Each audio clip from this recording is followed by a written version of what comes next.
The most important meal of the day, second breakfast. Hi, everybody. Welcome back to Second Breakfast Podcast. I'm Andy Roth, and that's my co-host, Phil Duvall. Woo! Say hi, Phil. Hey, everybody. Oh, my gosh. Oh, my gosh. Oh, my gosh. Oh. We're back. If I got more excited than I am right now, there would have to be two of me to contain the excitement. That's Nice. how much excitement is within me. Excellent. Yes. I have a feeling, though, that if there were two of me, one of me would look just like you. That, folks, that's what's actually already happened. He got too excited, and he like Athena springing from the head of Zeus, another Phil. What's and that? then- What is that, Fight Club or something, when he's like, I'm whatever person's rage or whatever Yes, that thing is? I'm Jack's like irony inflamed, or whatever. Yeah, sense of irony or whatever. Yeah. Right. You're my overwhelming joy. Nice. That's what happens. I get overwhelmingly joyful. I look like you. By the way, if you are watching us and not listening, although we are putting a huge emphasis on the audio version of this show, we really do want to treat this like a radio show. It's in our hearts to do that. But if you are by any chance watching, you'll notice that I have like a nice raspberry on my face. Do you see this? Mm-hmm. I was playing with my dog, and that happened. Oh, wow. It looks awesome. I look rugged. Now, if you can't see it, it's just like a red blotch next to my eye. But it looks like, like I got into some serious stuff. It's a teardrop tattoo, everybody. Phil got into some stuff during. Don't ask what I had to do to get this, because the answer was play with my dog too roughly. That's the actual. It's not so amazingly masculine, guys. We're back. Second Breakfast is back. It's a 3-week hiatus from our 3-week hiatus, but we're not just back like, oh, here we are again. We're back with, dare I say it, a vengeance. Nice. I love it. Thank you. We're back hard with a vengeance. It's true. The magic is back again. And what our goal here, we talked about it. We really want to make sure that this show is something special. That it is something special for us. Andy and I we love doing the show, but we have a great time. Yes. But we want it to be fun and special for y'all too. And I think we've shall I say, dialed it in a little bit. I think so. I hope we're locked in. We're locked in. So you want to tell them our new plan? Yeah. So as Phil alluded to, not really alluded, just flat out said, we're going to be emphasizing the audio only podcast. Although everything will go up on YouTube still. Sure. Because some of you just can't not look at us. That's right. Hi, Dad. I love you. And so we have. If you have been to our WordPress site, secondbreakfastpodcast.com. We're there. If you go to www.secondbreakfastpodcast.com, not quite yet, but sometime hopefully today, or if not today, in the next couple days, you will find our brand new site. It's not WordPress. It's very exciting. I'm very excited about it. There will be not that there's anything wrong with WordPress. No. It served us well. It did. Keith Porcaro, our amazing director, has designed us a new site that is just going to be, the bee's knees, basically. It is. You are going to... The cat's meow. Indeed, that part of the cat and various other parts of... Also the cat's pajamas. Yes. It will be the cat's meow and his pajamas for her. Various anatomical parts of various animals. By the way... Yes. Let's give Keith a raise. Yes, we will double your salary. Double? Let's double his salary. You know what? Hold on. I'm going to double it again. Boom. Oh, man. Can we afford that? Generous. Generousness. One of the things you'll be able to do is search by movie. If you say, for example, we started this podcast and we made an allusion to Fight Club. If you were to search Fight Club, you would find all of the podcasts in which we talk about Fight Club. It's true. Phil? But we're living in the future. It's a gilded age. Indeed. A gilded age. See what we did I will there? tell you that, I know, we flipped, we zigged and zagged. People, but that to me is not even, this is all awesome, and I'm really excited about this. This stuff's going to matter. I think, but for the casual, or for the listener, I don't know if they're a casual listener, or I don't know if we have casual listeners. I think we only have avid listeners. It's true. If you're a listener to the show, Andy and I, we got some feedback from some of our loyal subjects, and one listeners. of the things Let's not call them subjects. Can we not Can we call it? I am not do ready that? to reveal that part of the plan as of yet. Continue. We talked to some of our listeners and loyal and trusted friends, and one of the things that we heard from a number of you was, "Hey, look, I love what you do." To which we always responded, "Thank you, you should." But then a lot of people were like, "God, though, 5 a week, I can't catch up. I don't want it to be a chore. I want to just enjoy myself listening. Like I don't want to miss things. But on the other hand, what are you doing?" Right. Yes. We have heard you. We have heard your pleas. It's true. Andy and I, we've decided Second Breakfast Podcast is going to be a twice-a-week venture. Yep. And there will be 2 longer shows. Mm-hmm. So around, an hour. Maybe it'll be a little bit more. Maybe a little bit less. But that'll be about the idea. Yeah. And sometimes it'll be more because we're us. Sometimes That's it'll be true. less because one of us will be tired or cranky. and we're going to do some of the same great stuff. We're going to come up with new clever names because, like all products, if you give it a new name, it seems different, but it's the same thing. Totally. We will, in fact, be continuing and finishing Project Melway. Do not think that we would not do that. We will continue to have gauntlets and mailbags from time to time. We will continue to have, in fact, today, we will have another session of Horror. Yes. La Escuela de Horror. Or Aurora. I'm not sure how it is in Espanol. Wrap it up. Wrap it up. And we've got a couple of really cool new segments that we're ready to test out on you guys, especially. And we're also got some theme weeks coming up. So it's an exciting time. It's a great time to join the podcast and become a friend of Second Breakfast to come to the table. It's a good time. It's a good time to be us, Phil. It really is. It really is. I can't think of a time when it's not. Let me tell you a couple times when it's not good to be us. I moved last week. Mm-hmm. Not a good time to be me. Exhausting. Sure. I was stripping wallpaper from this room, and my hand went numb. I woke up in the middle of the night. Both of my hands were asleep. Can you imagine both your hands? Can you imagine if at that moment, like, something had happened and it was like, like it would have been, Phil, pick up the baby. I literally can't. You're being lazy. No, I mean, I can't pick up the baby. Can't even pick up my cell phone. Like, it's like you're at the dentist. Like, really? Is the Novocaine? Right. Okay. Now we need you to address the United Nations General Assembly. That's my fear, of course, clearly, because all of my fears stem from a complete delusion of grandeur that somehow at 3:00 in the morning my hands are going to be of use to anyone. Yes. Even myself.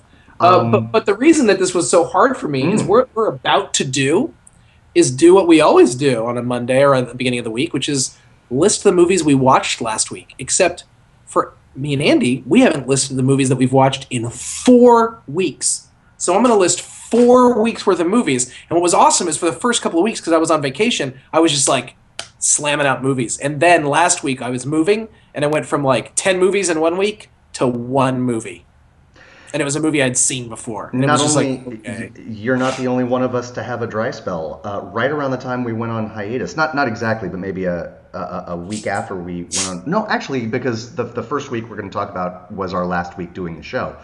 Our first week of hiatus, I didn't see a single movie. In fact, there was a period about 10 days where I didn't see a single movie. It was crazy, and like I was so busy, I didn't even notice that I wasn't watching movies. That's how busy. And I thought that I had you. I thought that you were in my grasp, but in fact, but no. But no, I zoomed ahead. I will say this before we dive in: this is not going to be in 5 minutes, kids.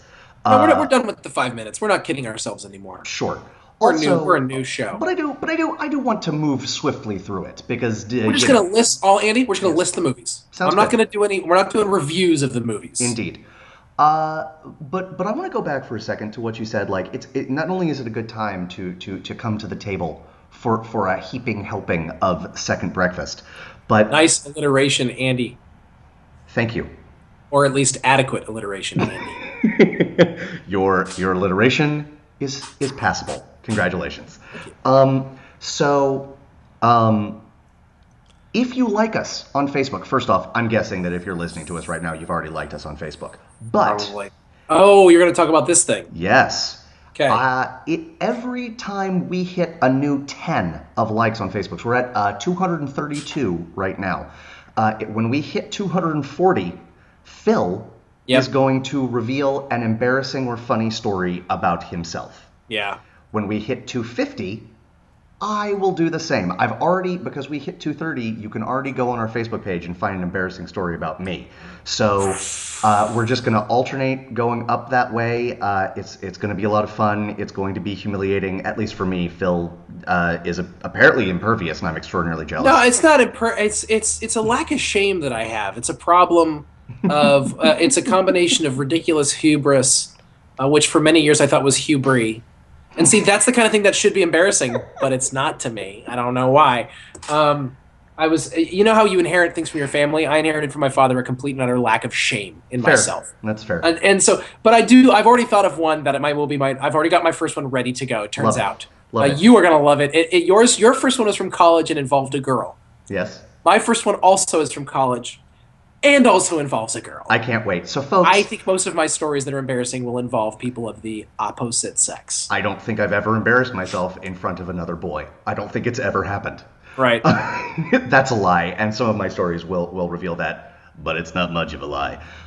So, folks, again, we think you've probably already liked us on Facebook, so what we're asking you to do is share us with your friends. If you want to hear us say embarrassing things, which, let's be honest, why wouldn't you? I hate this idea. By the way, if you want to know whose idea this was, Andy's. I'm not even going to... Normally, we try to provide like a solid front as to, well, this is our thing. Now, this is Andy's idea. I am so going to do it because I love you and because I support you in all of your endeavors, but I am just super unhappy about this. Well, I appreciate all of that, and it's one of my life's goals to make you super unhappy in all of your endeavors.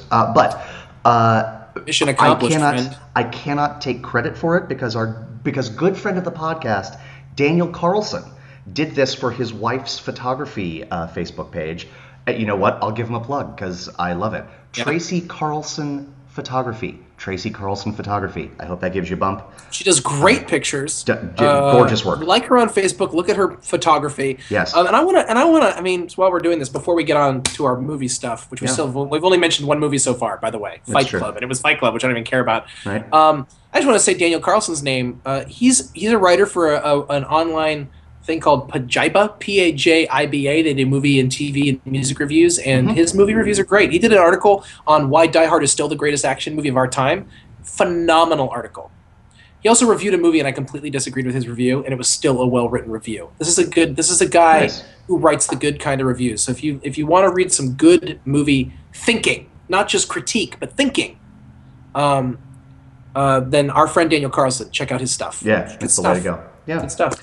So, Phil, we're a movie podcast. I know. Let's talk about movies, can we please? Phil? Yes. Okay. Yes, we can. Can I start? Go nuts, man. Absolutely. Can I finish? Okay. Okay. So here's the deal. I'm going to start us off. While we were away, or in the 4 weeks since we've discussed movies, I have seen 21 films. Okay. 21 movies. Andy has seen 23. I'm revealing it for you. I don't care. 23. Okay. So so close, but that's okay. Okay. Here's my list. We began with a little film, which was actually a straight-to-HBO movie, but I absolutely count it as a film. Okay. Behind the Candelabra. Ooh. Liberace biopic? I think it's biopic, although it looks like biopic. But I've always thought of it as biopic, but that sounds a little bit more procedural than it totally does. No, sounds like something you have done to yourself. Right. It is, in fact, a biopic. That is what it's called. This movie is something. Okay, biopic. This is a movie that felt like I had something done to me, but we're not reviewing. I'm just gonna list movies. Behind the Candelabra, or Candelabra, if you choose. Seeking a Friend for the End of the World. Ooh. The Ruins, which we discussed in our last horror school. Indeed. Pacific Rim, IMAX, 3D. Lovely. The Way, Way Back. Pause for effect. Okay, the following week I saw 10 films. This was just the wheelhouse, kids. I was actually hitting almost 2 movies a day. It was great. Okay, The Great Mouse Detective, streaming on Netflix. Love it. The Adventures of Tintin. Huh. I straight loved this movie and did not know that was going to happen. Was not trying to love it. Was not expecting to. A Man for All Seasons. Oh. Never seen it before. Oh, that's another thing.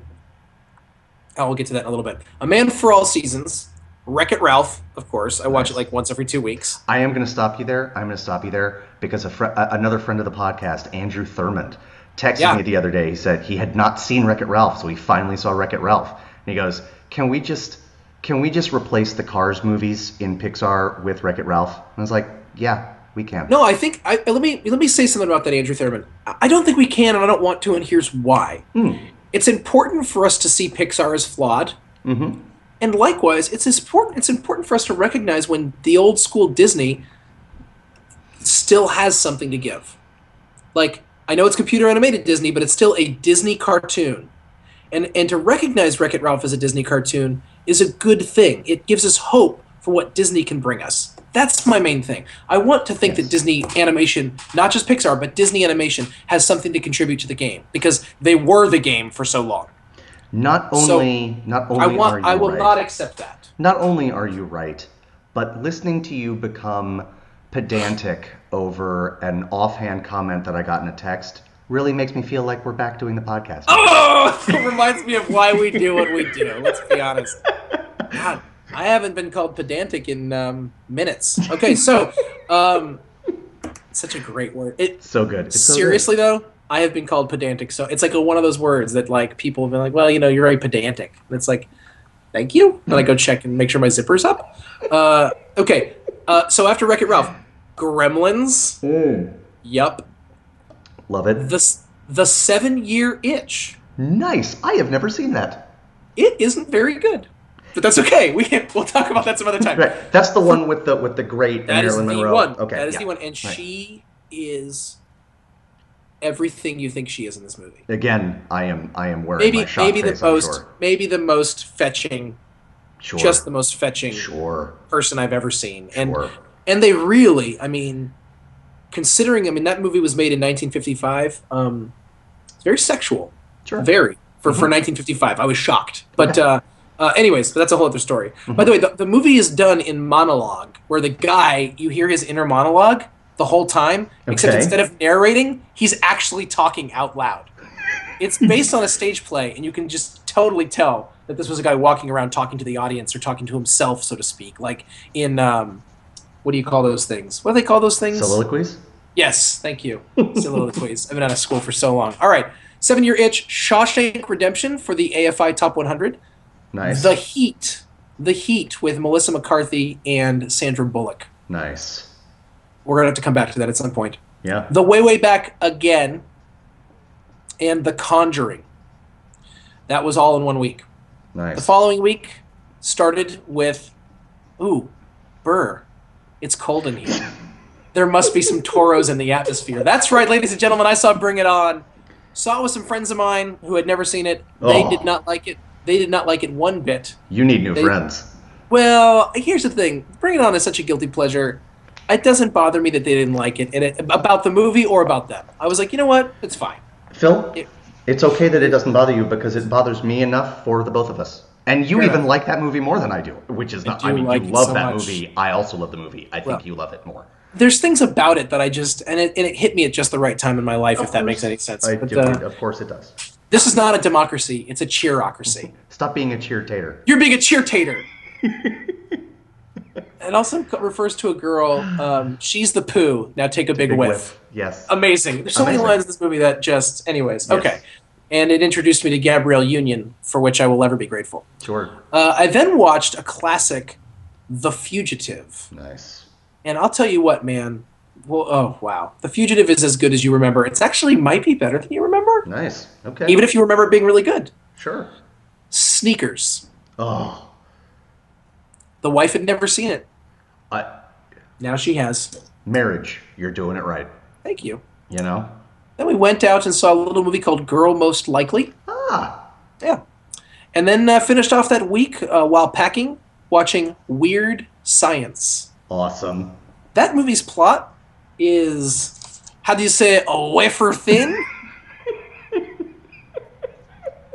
But it is glorious. It's glorious. It's what do you animals want to do first? And then I didn't see a movie for like a week. And then I watched one movie last week with my daughter, a little film by the name of Ratatouille. Nice. Which I have watched almost 4 times this week in various sections. But I sat and watched it beginning to end, and that's how I count this. I love it.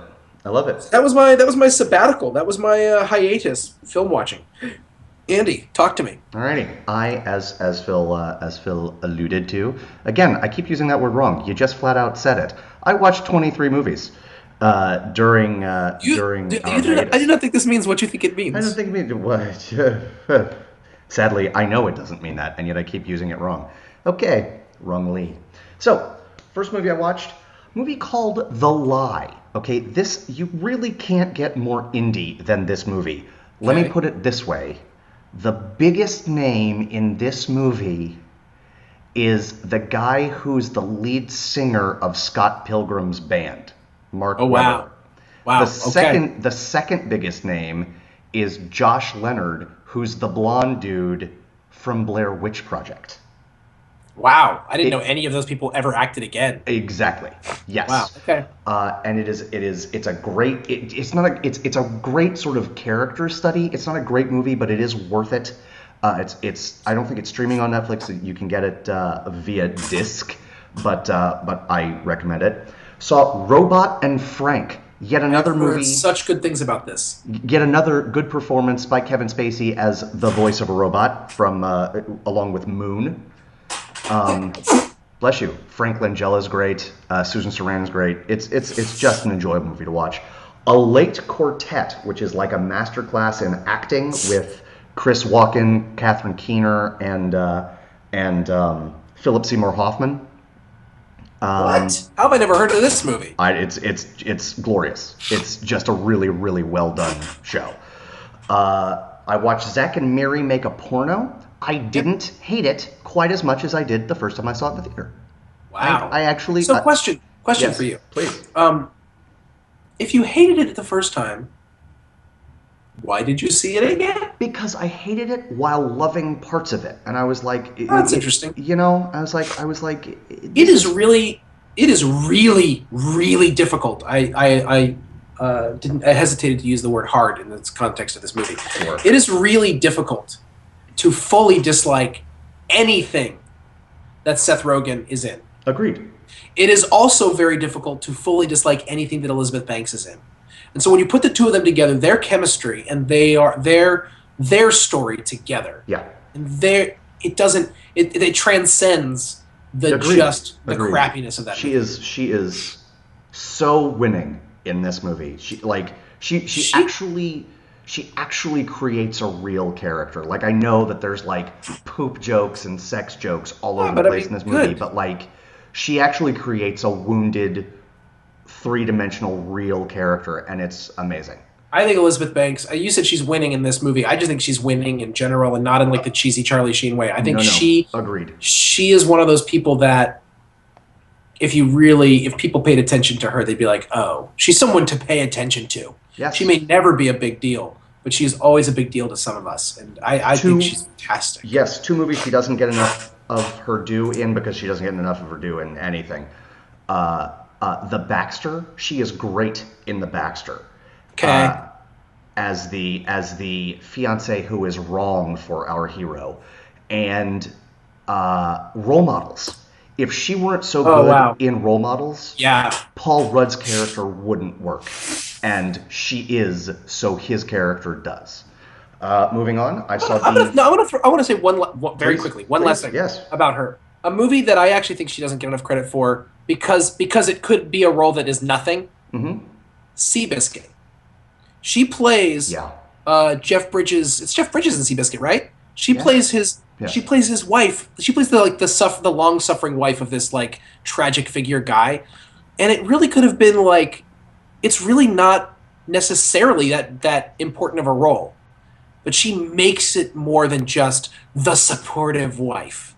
It just feels like more than that because of her, and that she's just fantastic. Okay, that's all I want to say. Love Elizabeth Banks. Keep doing it. Keep doing what you do. The Spielberg version of War of the Worlds. It's not a great movie. It might not be a good movie. I think it's a good movie. It might not be. None of his movies are bad, right? He's always competent, right? Here's the deal. Even in his bad movies, or what pass for bad movies from Spielberg, it is so clear that he has forgotten more about directing than most people will ever know. You said it. It's ridiculous. Yeah, he's never been my number one guy. Sure. Like, you are my number one guy. But No. but yeah, he's forgotten more than I'll ever know. Yeah. The Ruins, which Phil mentioned for our last version of Horror School. I saw the Lone Ranger. Okay, move on. Move on. I saw Nick and Nora's Infinite Playlist. Oh, I still don't love it as much as you do, but I liked it a lot more. I don't love it. Oh, okay. I thought you. I don't love it. you It's just kinda- adorable. It's yes, just adorable. yes, it is. It is. It might in even fact be a adorable. little too adorable. I think that's my problem with it. I watched the romantic comedy Zack Snyder's 300. 300. I see what you did there. Do you see what I did? ISWYDT. I see what you did. Nice. I watched The Conjuring, which we will discuss in a few moments. Yes. I watched The Wolverine. The Wolverine. 2/3 of an amazing movie. And the last third sure is loud. Okay. I watched Fruitvale Station. Yep. You heard it here first, unless you've heard it elsewhere before now. Michael B. Jordan is going to get an Oscar nomination, and it wouldn't be surprising or sad if he won for Fruitvale Station. He's superb. I saw The Way, Way Back. Another person that I think it will be a crime if they don't get nominated, Sam Rockwell. Mr. Rockwell. Just The great. Sam. I saw The To-Do List, Aubrey Plaza. I wanted it. It was fine. I wanted it to be better than it was. I think The preview for that movie, the Red Band trailer for that movie, to me was amazing. To me as well. There's a reason I saw it. For me, I felt like it was trying a little too hard. I also, speaking of a movie that tried too hard, I also saw Girl Most Likely. Way too hard. Like, just. It's amazing. Everyone Just in chill that out, movie, I loved. Everybody in the movie I loved, but the movie was like, no. Every performance was good, if not great. Yes. Okay, and I know that she's one of those people that everyone says this about, but she's never been someone that I jump up and down about for whatever reason.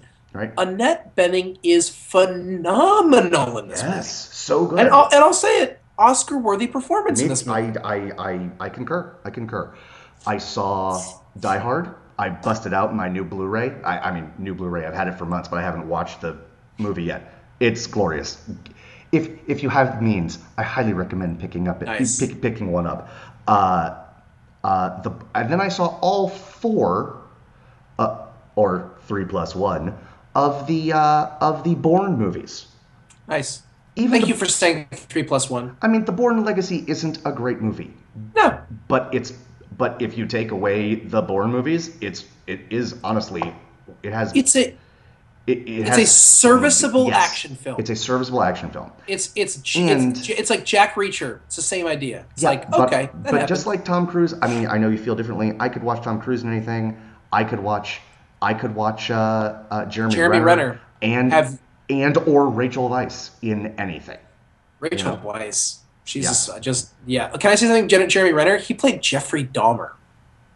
Wow. In a movie called, ready for it, Dahmer.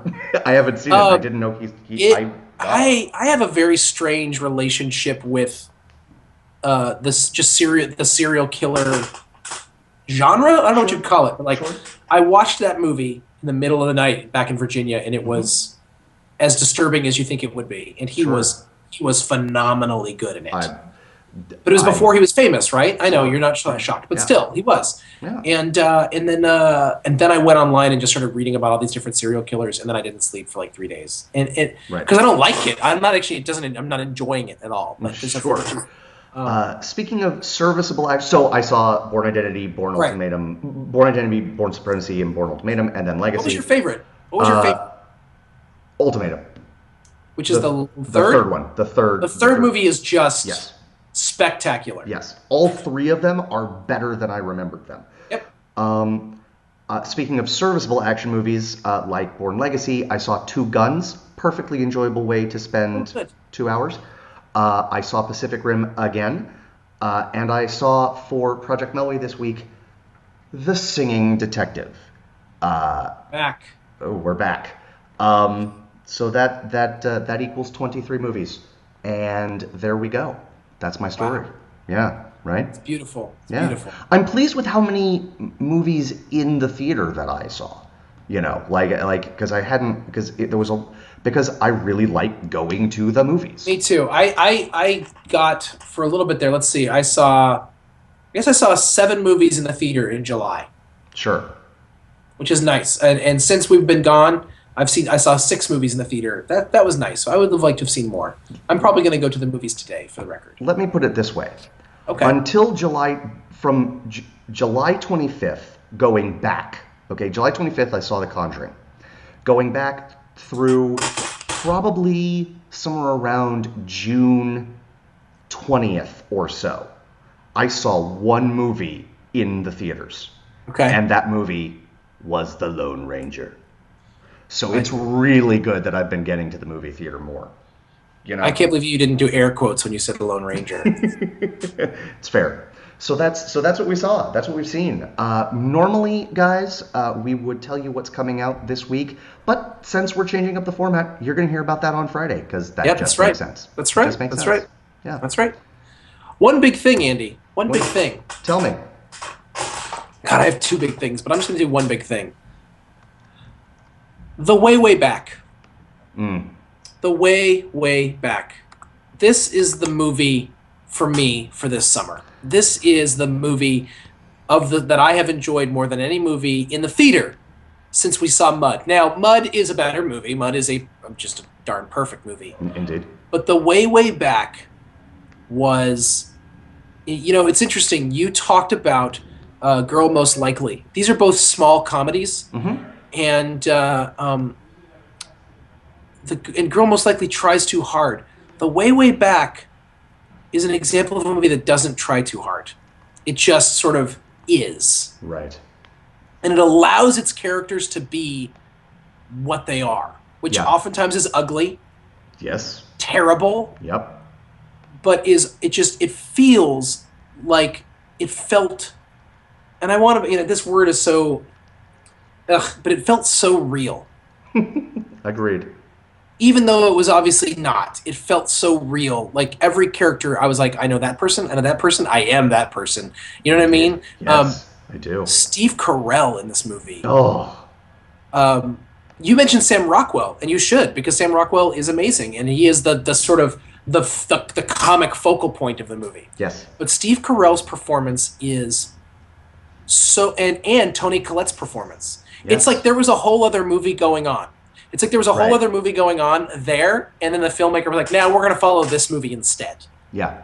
Yes. All I will say about this Yes. movie is, it could have been 17 hours long, and I would have sat and watched it. If they wanted to go back and make another movie of the exact same summer and just follow 2 different people from this, I would have watched it. Yeah. If they wanted to do a movie just at the water park, would have watched that. If they wanted to do a movie just at the beach house, I'd have watched that. I'd have been depressed when I left. Right. Yes, I love this. I love this, and I am appropriating it as my one big thing as well because I couldn't think of something, and I just loved this movie. I really did, and I guess my the cause that I'm championing today is that of the underrated blank, and the underrated thing about this movie, and it's a small part of it, but it's vital, is the performance of Maya Rudolph. Oh, She well is. done. Well done. She plays. I mean, it's more complicated than this, but she plays sort of the unrequited love interest of Sam Rockwell, and like, if you haven't seen this movie, you hear me say that, and you think you know how their story ends. You don't at all. And you don't. And, You don't at all. And it is. But she is the real person in your life that you couldn't help falling for, and it's just that person. And she's not the Wendy Peppercorn. She's not this Right, unattainable. that's right, She's that's right. pretty. She's Maya Rudolph pretty, but That's right. they make a point of having her wear sort of like frumpy polo shirt. She doesn't have makeup on. Like, you know what I mean? Like, they make a Yep. point of just making her look like a regular chick. Yes. And She is that woman that you fall for when you realize not only is she, not just that she's awesome, but one of the ways in which she's awesome is she's good for you. I I know. It's not at all the same performance at all, but it's a continuation of a theme for me of the performance she gave in Away We Go. Yes. Yes. It's a very different performance. They're not the Yes, same. It's not the right. same movie. It's not the same character, but it gives that same sense of Maya Rudolph plays characters. She can also play characters like her character Ava on Up All Night, the TV show, where she's just a ridiculous human being. But she has the capacity to play characters that you just wish you knew. They evoke people that you do know, but they also, her characters you just like want. They're the kind of people that absolutely would make your life better. Yes. And there's something about Maya Rudolph. I never watched her on Saturday Night Live because I'm not a big Saturday Night Live guy. Not since like 1988 or 1990 or something stupid like that. Right. There's people who will always be Saturday Night Live alum. Anyways, whatever. Alumnus, alumni, whatever. I don't know. I don't think of Maya Rudolph as a Saturday Night Live person. I don't know. It's kind of like trying to think of Jamie Foxx as someone from In Living Color. You're like, really? That's what Jamie Foxx became famous for? Right. Yes. And that's especially when you see something like Ray or Django Unchained or really Collateral. Yeah. But when you watch Away We Go, when you watch The Way Back, you're like, she was a sketch comedy gal? Because that's not. Yes. I mean. Yes. Just amazing stuff. She is marvelous. She's marvelous in this movie. Yep. And everything in the movie is marvelous. Like it just works. Amanda Peet and Rob Corddry. Yeah. They have small parts, but when they show up, you instantly know them, and you instantly know them. And here's what I don't mean by that. I don't mean that there aren't any layers to their performance. Well, what you're not saying is you instantly know their character. You actually know them. Like it's not like, oh, I know that character type. It's actually like, oh, okay, I get it. Yeah. I want to say, and I don't know a lot of his stuff, but it felt like the first time for me that I had seen Rob Corddry play a real human being. Yeah, I'd agree with that. And not like a character. Right. Yes. I thought I have enjoyed him immensely. I think he's hilarious in Hot Tub Time Machine. Yep. Oh no, right. He's immensely talented. Yes. Immensely talented. Yes. It was great to just see him play like a person. Yes. You know, and the other thing is that we got to talk about Jim Faxon or Nat Faxon and Jim Rash, the guys who wrote this movie and directed it. They also wrote The Descendants. Yes. And these guys are 2 for 2. It's true. I love them as performers. Loved Jim Rash on Community. Loved Nat Faxon on. He had a show called something and something. Ben I forget and what it was Kate. called. And I loved that show. It wasn't great, but it had the potential to be great. Like give it a season. I wish they would have given it a season or 2 because he's so much fun just to see. He is a fun person to watch. He is a just. As is Jim Rash. Yes. Yes, Jim Rash. It's hard to not see him as a cartoon character. Yes. Nat Faxon is an inherently entertaining person to observe. Yeah, it's true. That's true. And we haven't even talked about the main guy, whose name I don't even know, and the main girl. Oh, Anna Sophia Robb is the main girl. I don't know who the main guy is, but just he gives a really just the word that we keep coming back to here is nuanced, but it's a nuanced performance. Yes. Yes. See The Way Back. If you want to see a movie that's frustrating and sad and good and loving and fun and funny, this is the movie. I agree. It is. If you want any of those things, it is the movie for you. It's amazing. And if you don't, why are you seeing a movie at all? My problem. I will say one thing in closure. I saw Pacific Rim and The Way Back on the same day. That's a good day. That's a well-rounded day, actually. But what I will say is, as I am not a disparager of the film Pacific Rim, it was fine. It was very fun. It was everything one could want from a movie about big giant robots that were constructed to kill big giant monsters. Yes. And maybe just a little bit more. But The Way Back felt like nourishing me. Yes. Also, I saw it in a packed house filled with people, and there was a line to get in the door. And when we left, there was a line for the next showing. Nice. It was really cool. Anyways, that's all. What do we have next? Next, we've got a segment that apparently, because he's sassing me right now, I haven't tortured Phil enough with. So we're going to amp up our game a little bit, I think. It's a thing called Horror School. Horror School. Horror School. Horror. And interestingly, so a little background. I'm a bigger horror movie fan than Phil is. And yes. And so horror school is exactly what it sounds like. I am taking him through movies that I think he needs to see, blah, blah, blah. But interestingly, the very first assignment in horror school was one that he gave me. We saw, he asked me to see House of a Thousand Corpses. Yes. Right. And you remember why I asked you to do that. I literally, guys, I asked Andy to watch this movie to say, is this movie actually scary or am I just a total wuss? And Andy's answer was, you're a pretty big wuss, it seems, because this was not a scary film. It wasn't so much that you're just it wasn't not scary. It's just not the kind of thing that I find scary, and I didn't think it was a very good movie. But that spawned a segment. So don't pull any punches, Andy. Okay. I won't. Thank you. Okay. But this spawned a new segment. Well done, Phil. Where let's see. So far we have watched the movie, the remake of Evil Dead. Yep. We have watched the original version of The Omen. We have watched the Spanish zombie/infected/awesome movie Wreck. We have watched An American Werewolf in London. And we have watched Halloween, and the last one we watched was The Ruins. And now we have the movie that is out in theaters now, The Conjuring. And I'd like to point out that this is another movie that I suggested we do. It's true. But I actually picked this movie to watch. Good. So we might call this in horror school, this might be an independent study. No. No, I'm going to give that to you. I'm going to give that to you. No, I like it. I like it. Judges, we have a yes. I like it. Judges, I like it. ding, I like ding, that. ding, ding. The judges say yes. Yes, okay. Indeed. So, you wanna give everybody the 3-sentence plot synopsis? The Conjuring is based on a true story film of a house haunting that turns into a demonic possession.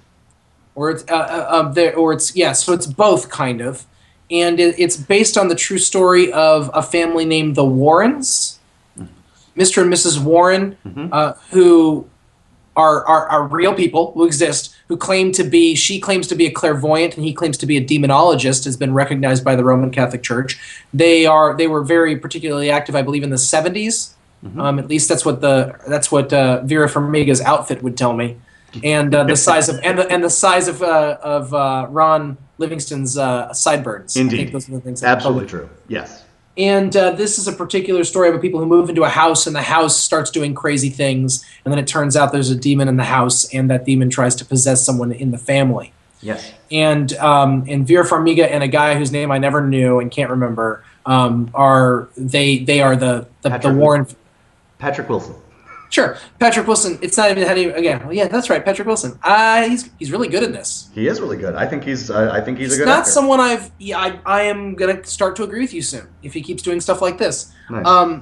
Patrick Wilson and Vera Farmiga, they play the Warren family, and they come in and they rescue or try to rescue the family. I won't give away what happens, but that's the gist of the movie. It's a very simple haunted house / demonic. If it's anything, it's a mashup of haunted house / demonic possession. But really, that's what it's about. And it was really good, and it scared me. That's my. Are you done? Is that scene? My blurb, if it was a poster, would say it was really good and it scared me. Yes. So I am currently teaching the SAT for Kaplan test prep, and I was making conversation with my students before class started one day, and this girl in my class said, I threw out there because I pretty much ask everyone this, seen any good movies lately? And she said, I saw The Conjuring, it was scary. And I was like, okay. And that was actually a couple days before we talked about watching it for horror school, and then I saw it, and we meet once a week on Sundays. The following Sunday I was like, saw The Conjuring, scared the pee out of me. It is a scary movie. It doesn't reinvent the wheel. It's not revolutionary. It's a simple, scary story told well. Yep. It's the kind of thing that it's impossible to sound like you're not damning it with faint praise. Yeah. But talking about it and saying like it is completely and totally competent is like it does exactly what it sets out to do. And I It just want to does. go and I want to go. I want to set it apart from a lot of horror movies, in that what it does, I think, so well, is it doesn't. I mean, it's a horror movie, or rather, it's a scary movie, and it's meant to be a scary movie, but it's also it is a movie. Which, and what I mean by that? Wait, what I mean gotta write this down. Wait, what are you trying to say? Is that there are movies that it's like, well, was it a good or bad movie? It was scary. Does that count for anything? I mean, like, Oh, yes. It feels like a movie that happens to be scary, right. not. The important thing Yes. about a really good movie is that a movie has a story to tell, and there are stakes in this movie. Like, so for instance, a lot of the Will Ferrell, Adam McKay comedies, they're not really well, like, structured films. They're just really funny, and they have funny bits, and we love them. Yes.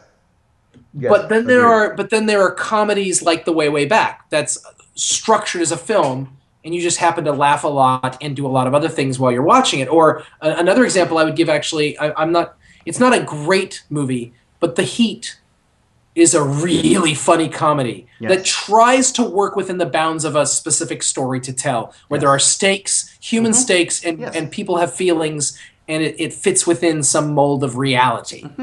Agreed. I mean, like, Saw is a ridiculous concept. The original Saw.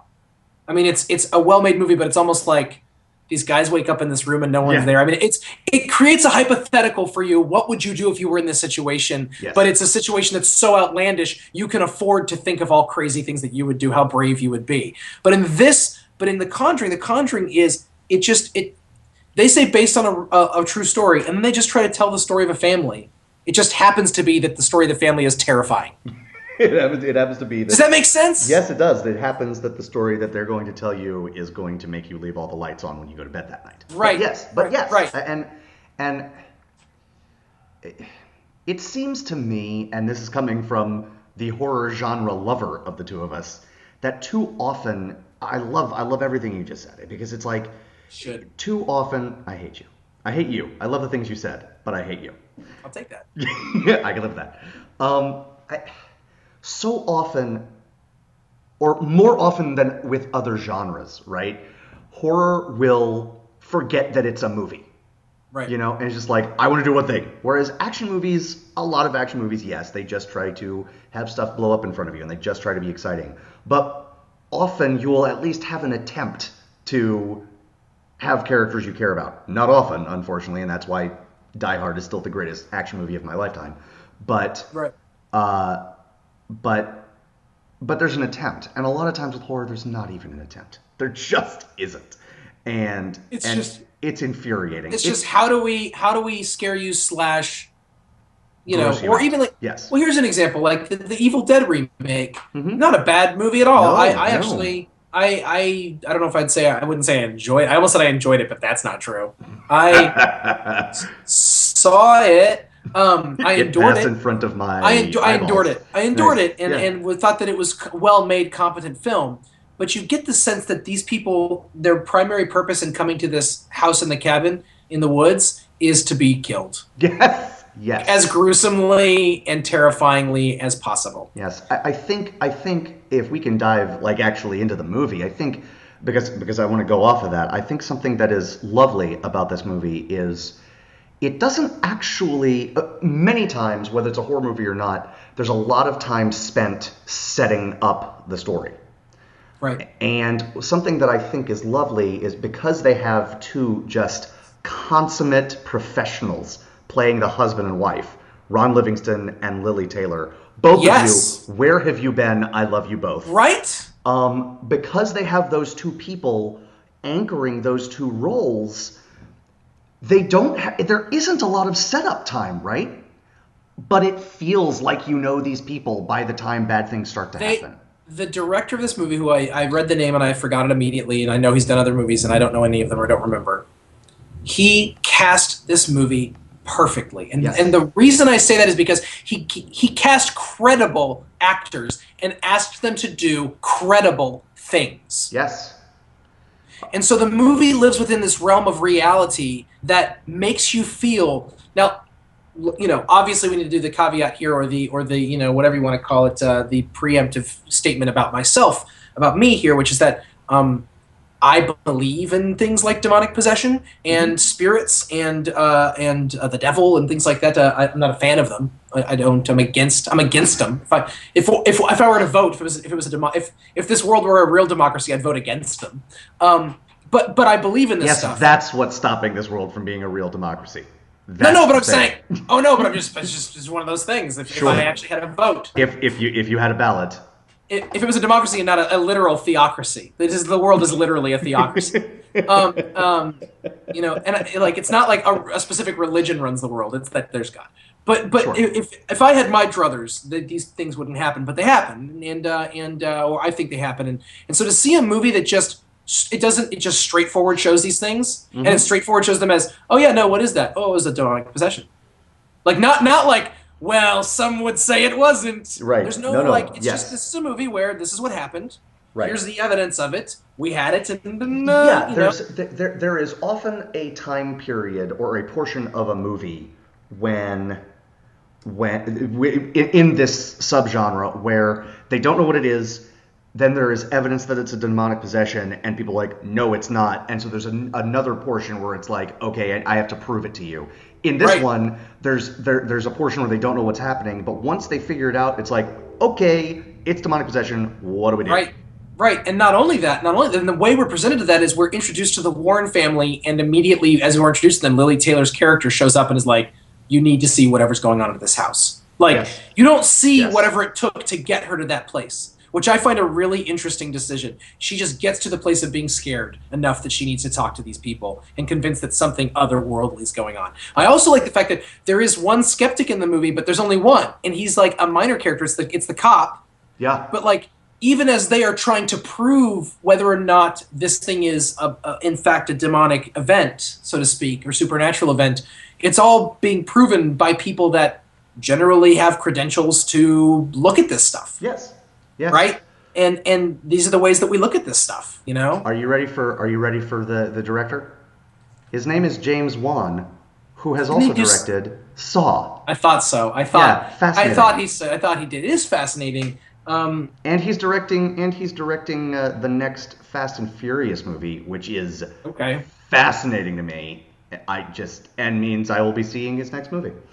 I think this movie just didn't feel like a genre movie to me. It just felt like a movie that happened to be about something terrifying. Agreed. There is almost no gore in this movie. Mm-hmm. There is one moment of like gross bloody vomit, which is completely relevant to the story. Yes. And isn't even if gross bloody vomit can be not I don't know if I was going to say superfluous or gratuitous. That's the word, gratuitous. It is, and this is it. I mean, it's like it's used for a purpose, and it literally shows you that it's happening just long enough for you to register that that's what it is beyond a question. Yes. You just go like, oh, that's happening. Yes. And the rest you understand. Yes. Really effective kids as well. I mean, not all of them are called upon to do like a lot of crazy Oscar caliber acting. Yeah, but in a situation like this where there are two parents and there are 5 daughters, right? I mean, you're rolling the dice there that at least one of those kids is going to give a quote unquote child actor performance that's too precious, and it just doesn't happen. It just doesn't. The movie manages.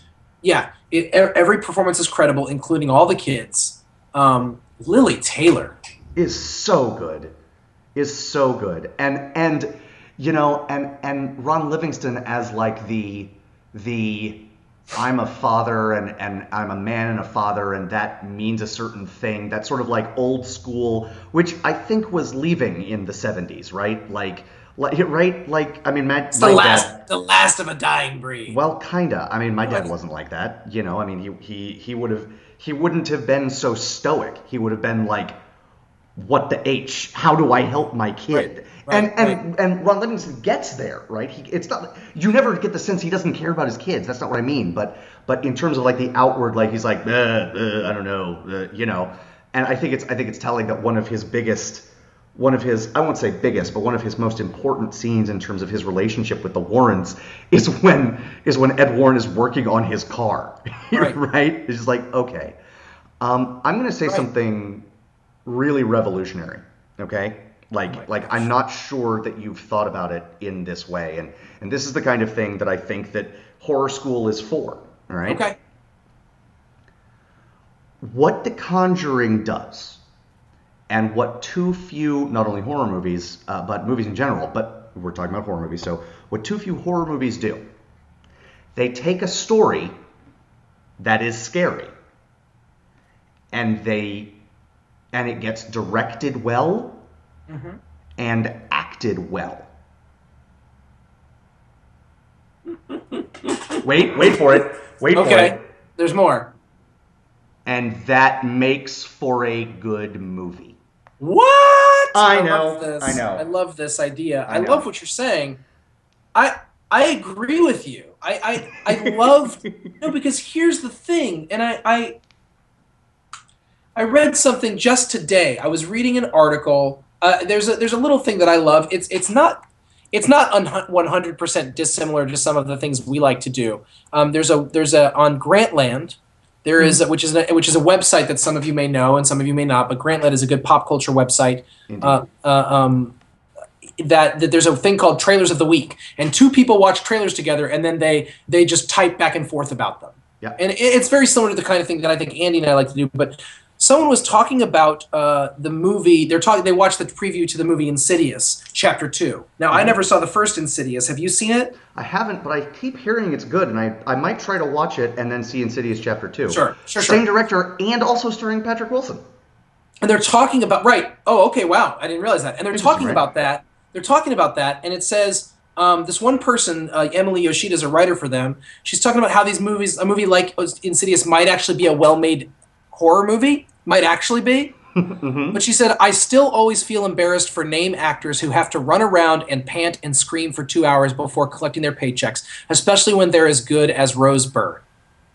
And it's funny, then she says, still figuring out my personal stance on Patrick Wilson. I'll get back to you on whenever it's relevant. I didn't realize she was talking about that guy whose name I didn't know, so I guess she and I agree on the jury being out on him, but I think he's great in this movie. But what I find interesting is she says she feels bad, embarrassed that people have to run around and scream and yell for 2 hours. Why? Listen, I was never a professional actor, or I guess I was, but not successfully. I did it a little bit, and you were too, but running around and screaming for money sounds great. Right? We like to do that. Come on. What are you talking about? Do you remember, folks, when we were all actors, i.e., when we were all kids and we would run around and play make-believe? Right. Of course. You know what? Why would I'm glad I brought this up. I'm going to remind myself of something. When I was watching it, I was thinking, why would Lily Taylor? Why would she do a movie like this? Not that but I have that same attitude towards horror movies. Right. How did they get Vera Farmiga for this? Although Vera Farmiga sort of shows up in everything. Right. But she's legit. Yeah. That chick is legit. And then I'm watching going, well, but Lily Taylor's like this indie flick movie girl. And then here she is in this movie, but you know what? Because why wouldn't she want to do it? Yes. You know what everyone's first horror movie is? A game of hide and seek. Everybody's, you know what I mean? And so or even earlier, my daughter. I put my hands up and I go, I'm going to get you. Yep. And she starts to giggle and scream and run away, but she keeps looking back to make sure I'm coming after her. Yes. Right? And it's you're on it, man. It is something that is primal. And yeah, you're right. I mean, without getting even more pretentious, the fact is, like every genre of movie, every genre of any form of entertainment, it has to stir something primal in us. Action, obviously, romance, romantic comedy, obviously. Even something like science fiction stirs that part of the human brain that is forward-looking, that is excited intellectually, right? Horror, being scared is a primal thing, and yes, and because it is a primal thing, I understand there are people out there who don't like horror movies. I get that, and I'm not going to say that they're wrong. That's an opinion, and it's a totally valid one. But to dismiss an entire genre because it's not important, I think does a disservice to the fact that many times, many of my memories from when I was a kid, are when I thought the dark was scary, right? Right. And then I realized it wasn't, and it's an endorphin rush, right? And so that's what the best horror movies can do, and that's what this movie did, I thought. I still think the dark is scary. I don't know how you've gotten over that. So, that's just me, though. No, I'm with you. I'm with you so 100%, and I think that's what this movie does is it captures the fear of things that go bump in the night. Yes. But then it does it in a way, what I find fascinating is it does it in a way that never, I mean, unless you just don't buy into any supernatural anything, and that's fine, maybe you don't. But unless you don't, it does so in a way that never strains credulity. Yes. It does so in a way that is not, like even Saw, going back to Saw, the original one, not the millions of whatever that I never saw. Yes. But the first one, it sets it up as a real, there's no supernatural stuff in Saw. That's right. But the idea of the final scene of the person on the floor. Yes. Yes. Come on. Like when you see that, you're like, no, I don't buy it. Yeah. Or pretty much, and I hate to be rude, I really do, but really pretty much anything Carrie Elwes does in this movie, I don't buy it. It is one of... Because I love him, but... I do too. It is one of the worst performances I have ever seen in a major motion picture. Him cutting off whatever limb he cuts off, I haven't seen it since I saw it in the theater, is one of the worst pieces of acting I've ever seen done by anyone ever. And I don't hate him, and I don't hate him at all. Right. I'm sorry for saying it. I feel bad. He's never going to watch this, but I love you, Carrie Elwes. You mean a lot to me, but no. Right. Anyways, your work in The Crush was beyond. But anyways, was transcendent, really.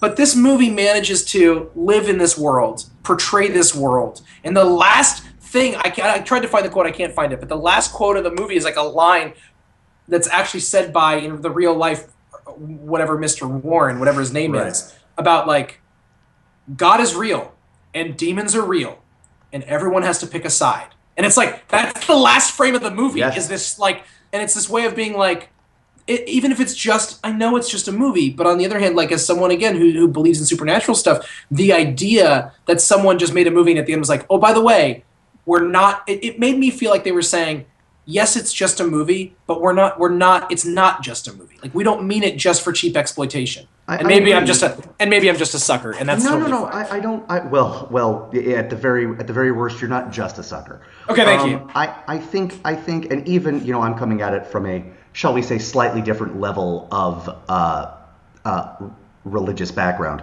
Sure. But even if you look at it, from the perspective of it's just a like a final superscript or whatever it is, and that's it. It does the same thing that all good, final things do. Like in Project Melway, the Road Warrior, that final narration, it does functionally the same thing, and that is, it is a movie that actually wants you to think about it when you leave the theater. Right. And it's not cheap, and it's not because you could do it in a cheap way, right? And you're just like, oh, okay, great, that's armchair philosophy, whatever. But because it is so intimately tied into the movie that preceded it and the characters of the Warrens, you buy it, not in terms of, maybe you don't believe that God exists and demons exist. Whether you do or not, though, you buy it in the world of the movie, and because of where it is and because of how they do it, you take it out of the world of the movie, and you take it with you into your world. And I think that's really well done. One thing that's really interesting in the movie, I think you're right, one thing that's really interesting in the movie is there's that moment where Ron Livingston's character, actually does it twice, but there's two different moments where he's talking to Patrick Wilson's character, and he's like, we're not religious people. Yeah. Yes. But what's really interesting is the Warrens' response to that is not, there's no lecture, or there's sort of like, there's no moment where he stops and he's like, there comes a time when every man must. He's just like, well, you need to, are your kids baptized? No. Well, you need to get them baptized.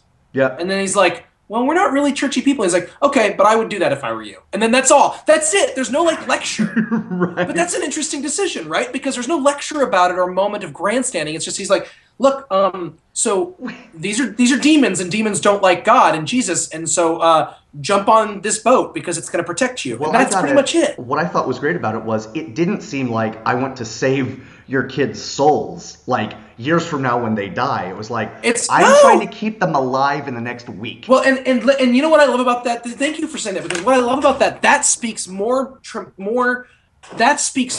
dramatically to my personal belief than a lot of things, because I think a lot of Christians today are talk about, well, in the end, it's all about what happens when you die. And I just don't buy that. I don't buy that that's what it's about. I buy deeply that spiritual faith, that and specifically the Christian faith, that Jesus quite often is talking about what is happening right here and now, and that the idea of being saved is actually meaning right here and now, that we have souls, man. That the world is full of people with souls, and that if you see someone in the height of, or in the thrall of meth addiction, their soul is in peril. And I don't mean that it's possible they may go to hell when they die. I mean they're in hell right now. Yeah.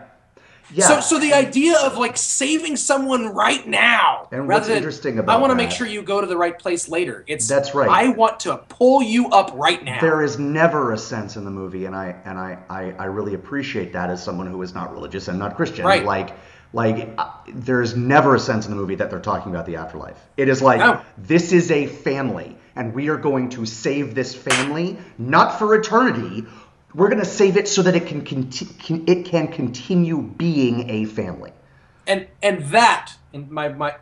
for me, that is Christianity at its best. At its best, that's Christian. That's like the real everyday meat and potatoes faith is like, yeah, but how do I make sure you're okay?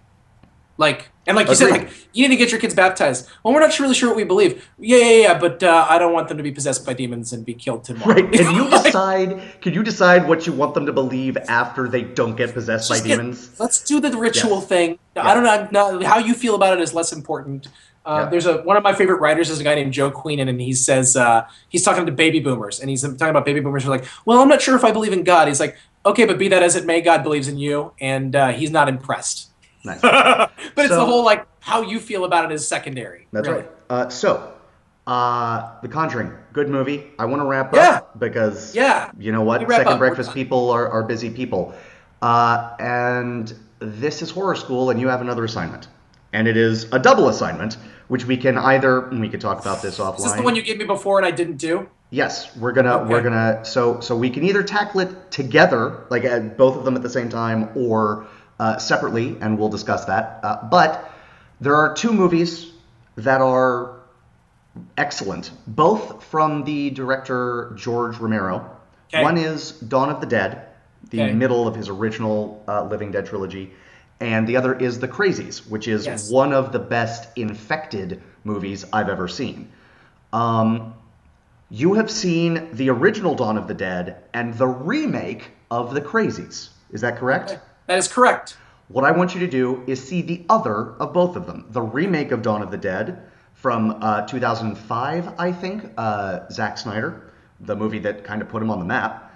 And he did the remake of, okay. Interesting. And I can't remember if that was before or after 300. But well, it must have been before, because it was after, because 300 is what really put him on. I mean, really put him on the map. That's right. That's right. And the original of The Crazies. Breck Eisner directed a very good remake. I really enjoyed the remake of The Crazies. Timothy Olyphant, I could watch do anything. It is significantly better in terms of and yet you've never seen Deadwood. I'm working on it. I'm sorry. Get off my back, Dad. Okay. So I don't want your life. Right. These are my people.